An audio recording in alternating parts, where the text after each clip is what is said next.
John Davidson Rockefeller உலகின் மிகப்பெரிய பணக்காரர். ஆனால் அவர் வாழ்க்கையில் அடைந்த துன்பமும் துயரமும் கண்ணீரும் அனைவரும் அறிய வேண்டியது.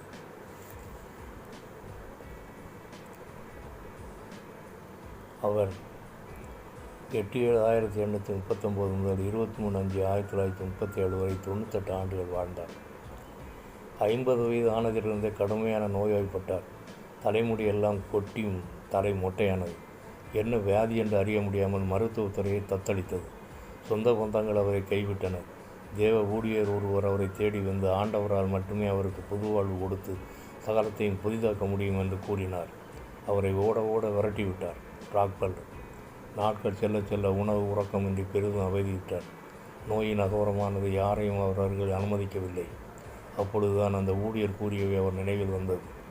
தனிமையில் கண்ணீரோடு இயேசு கிறிஸ்துவின் உயிர்த்தெழுந்த வல்லமை மட்டுமே என்னை உயிர்ப்பிக்க முடியும் என்று மீண்டும் மீண்டும் கூறிக்கொண்டே இருந்தார். சிறிது சிறிதாக மாற்றம் ஏற்பட்டது. மரண பயம் போய் நித்தியத்தை பற்றி நம்பிக்கை வந்தது. உணவு உட்கொள்ள ஆரம்பித்தால் நிம்மதியாக நித்திரை செய்ய முடிந்தது. தன் செல்வத்தை எல்லாம் ஏழைகளுக்கு வாரி வழங்கினார். ராக்ஃபெல்லர் ஃபவுண்டேஷன் என்ற நிறுவனத்தை நிறுவி அநேக ஏழை நாடுகளுக்கு உதவினார். ஒரு வருடம் மட்டுமே வாழ்வார் என்று மருத்துவ கணிப்பு பொய்யானது. 98 வயது வரை வாழ்ந்த அவர் ஆண்டவரின் உயிர்த்தெழுந்த வல்லமை எனக்கு புது ஜீவனை உருவாக்கிட்டு என்று சாட்சி கூறி மகிழ்ந்தார். ஒருவேளை தீராத வியாதியோடு மருத்துவர்களால் குணமாக்க முடியாமல் நெடுங்காலமாய் வேதனையோடு வாழ்ந்து கொண்டு இருக்கிறீர்களா? சிலுவையை அண்டி விடுதலை பெற்றுக்கொள்ளலாம். சங்கீதம் 48:14. நம் தேவன் மரண பரியந்த நம்மை நடத்துவார். Psalms 48:14. Our God will be our guide even unto death.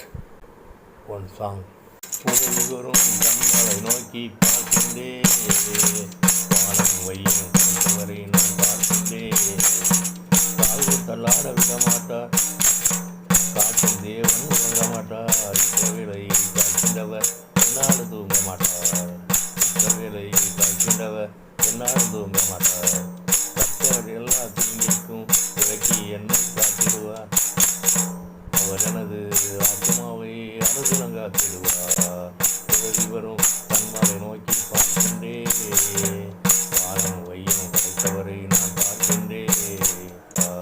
உதவி வரும் கண்மலை நோக்கி பார்க்கின்றே, வானம் வையம் படைத்தவரை நான் பார்க்கின்றே. ஜெபம். எங்களை நேசிக்கிற நல்ல பிதாவே, என்னை உடைய சமூகத்திலே தாழ்த்தி ஒப்புக் கொடுக்கிறேன் ஆண்டவரே. மனிதர் கைவிட்டாலும் மருத்துவர்கள் கைவிட்டாலும் கைவிடாத தேவன் ஆண்டவராய் இயேசு கிறிஸ்து என்னை மரண பரியந்தம் உயிர்ப்பித்து சுகம் கொடுத்து நடத்துவார் என்று உறுதியாக விசுவாசிக்கிறேன். இயேசு கிறிஸ்துவின் யெகோவா மேசியா நாமத்தை ஜெபிக்கிறேன். பரிசுத்த பிதாவே, ஆமென்.